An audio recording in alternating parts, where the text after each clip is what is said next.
Hello, in this video I'm gonna show you how to install Google Classroom for your Oukitel K13 Pro.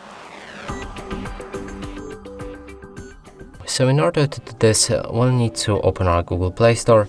From here, begin a search for an app and enter Google Classroom.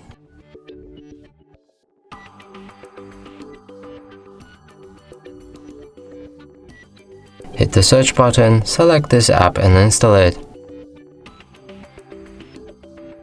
After installation process is complete, let's open our app. From here, click on Get Started.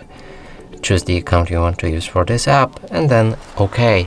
Now let's click on this plus button, join the class, enter the class code which you should be provided with, and after that click on the join. And that's it for this video. Hope you like it. Please consider subscribing to our channel, leave a like and a comment below.